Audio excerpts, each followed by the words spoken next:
assault on law-abiding immigrant communities, the assault on the American way of life, the assault on voting rights, the assault on the rule of law, and Donald Trump and Republican assault on democracy itself, that the most significant thing that can be done is for Democrats to take back control of the House of Representatives next year so we can end this national nightmare and begin the process of marching toward a more perfect union.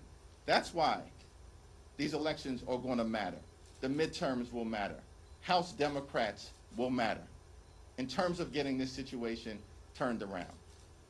And that's not pillow talk, that's real talk. Swazi and Gottheimer are working on a bipartisan ACA plan, income caps, things like that. Is that something that you support or encourage at all? I think the conversation that has been led by Tom Swazi is being done in good faith and is all part of an effort to address the Republican healthcare crisis and to find a bipartisan path forward. But at the end of the day, it's been my view from the very beginning that traditional House Republicans aren't serious about doing anything meaningful, and they never have been.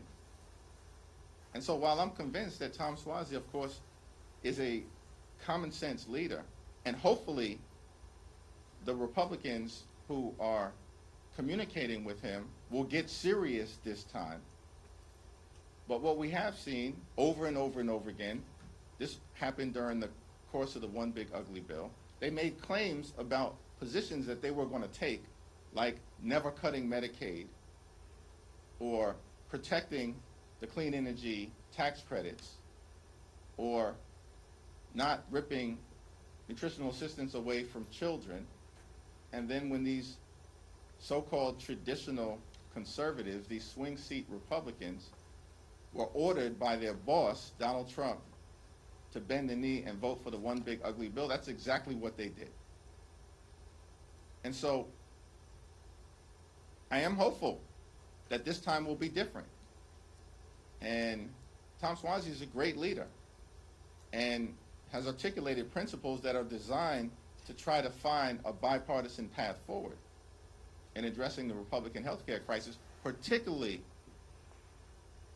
as it relates to extending the Affordable Care Act tax credits. But it seems to me more likely that if there's a bipartisan agreement to emerge, it will emerge from the Senate, not the House.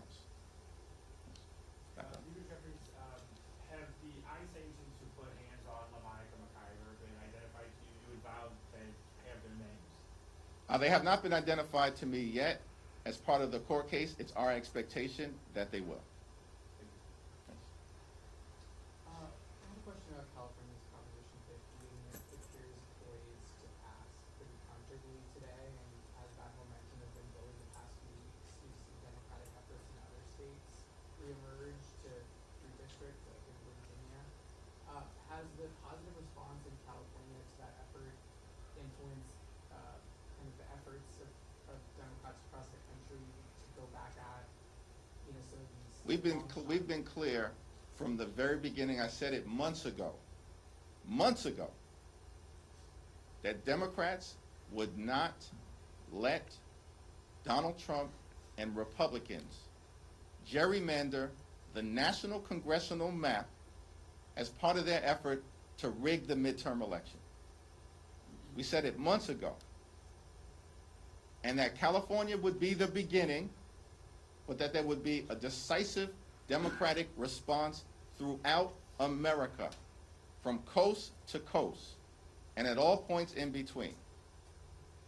And now, the American people can see that we absolutely are determined and committed to a continuing response that is decisive, that is immediate, that is forceful, and that is designed to ensure that there are free and fair elections in this country when it comes to deciding which party should control Congress in 2026, Democrats, will not unilaterally disarm.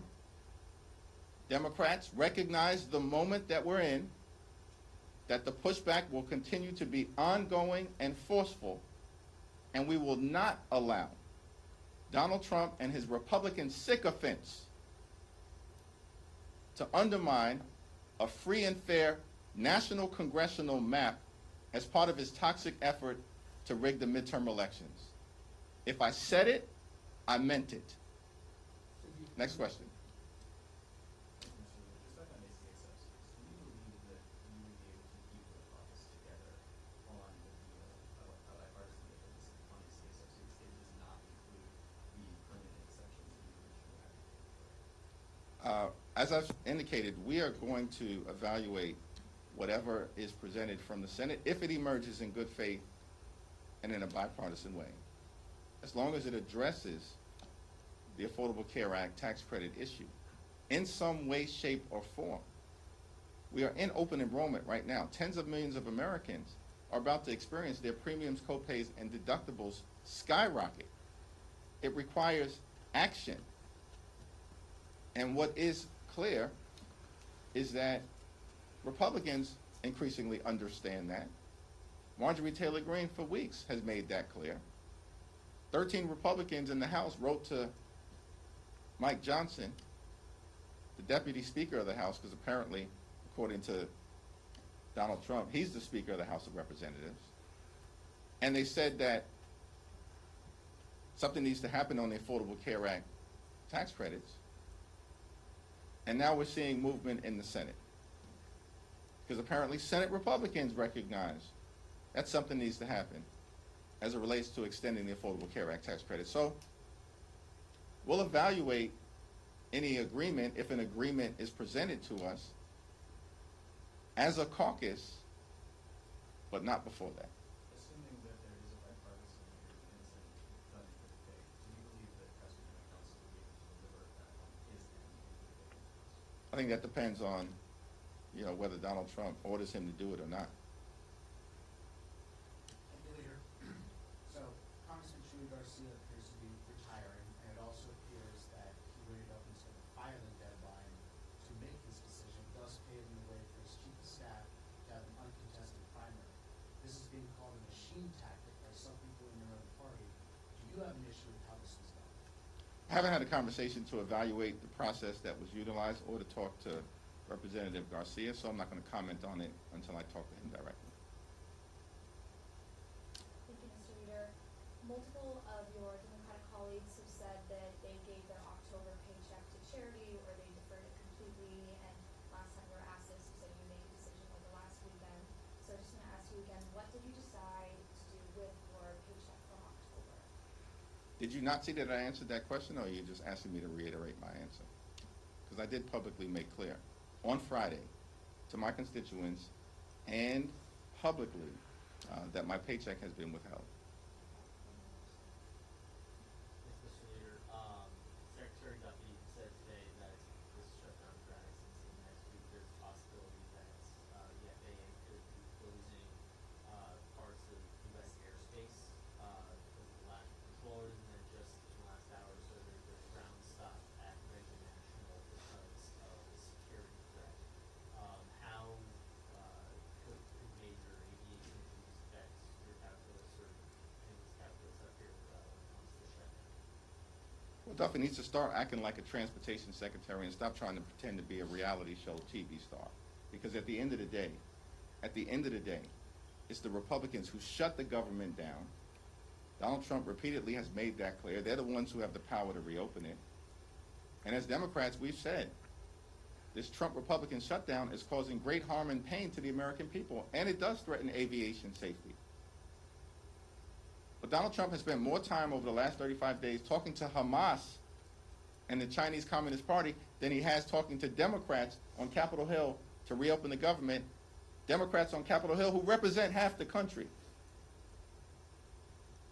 And we continue to be clear. We will sit down with our Republican colleagues anytime, any place, in order to reopen the government, protect the American people, find a bipartisan path forward, and decisively address the Republican health care crisis. Thank you, Mr. Leader. I just